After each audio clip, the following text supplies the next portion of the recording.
ਆਇਆ ਤੂੰ ਸਾਡਾ ਕਿਸੇ ਨਾਲ ਰੇੜੀ ਰੇੜ ਕੇ ਤੇ ਉਹਦੇ ਤੋਂ ਦਿਹਾੜੀ ਦਿਆਉਂਦਾ ਨਾ ਲੱਗੀ ਨਾ ਸਹੀ ਕੀ ਦਿਹਾੜੀ ਨਾ ਲੱਗੀ ਲੱਭ ਗਈ ਤੇ ਲਾ ਲਈ ਨਾ ਲੱਭੀ ਤੇ ਆ ਗਿਆ ਸ਼ਾਦੀशुदा ਨਹੀਂ ਬੱਚਾ ਧੀ ਲੱਗਦੀ ਆ ਕਿਹਨੂੰ ਆਦੋ ਕਮਲੀ ਰੱਬੀ ਮੇਰੀ ਕੋਈ ਉਮਰ ਹੋਈ ਚੱਲੀ ਆ 75 ਸਾਲਾਂ ਤੋਂ ਵੱਧ ਹੀ ਗਈ ਆ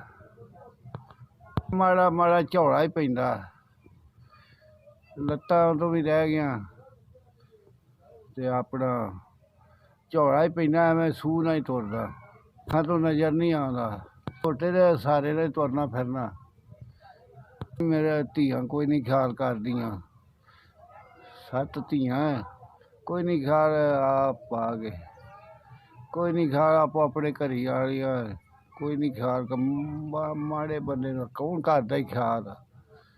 ਨਾ ਕੋਈ ਗੁਆਂਢੀ ਨਾ ਕੋਈ ਤਗੜਾ ਬੰਦਾ ਪਿੰਡ ਚੋਂ ਨਾ ਕੋਈ ਆਪੋ ਆਪ ਧੀਆਂ ਕੋਈ ਪੁੱਤਰ ਆ ਧੀਆਂ 8 ਨੇ 8ਵੀਂ ਆ ਵਾ ਤੇ ਬਾਕੀ ਵਿਆਹੀਆਂ ਆਪੋ ਆਪਣੇ ਘਰੀ ਵਾਲੀਆਂ ਪੁੱਤਰ ਤੇ ਨੂੰਹ ਧੀ ਪਕਾ ਦਿੰਦੀ ਹੈ ਤੇ ਖਾ ਲੈਣਾ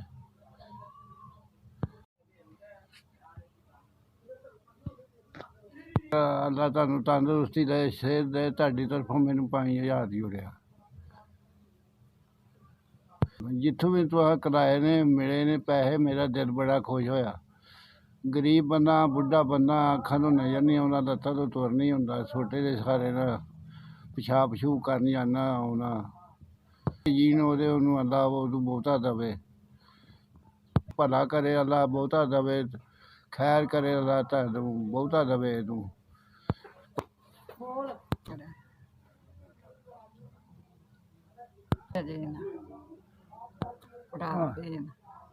ਅੰਮੀ ਤੇ ਹੈ ਨਹੀਂ ਗੀ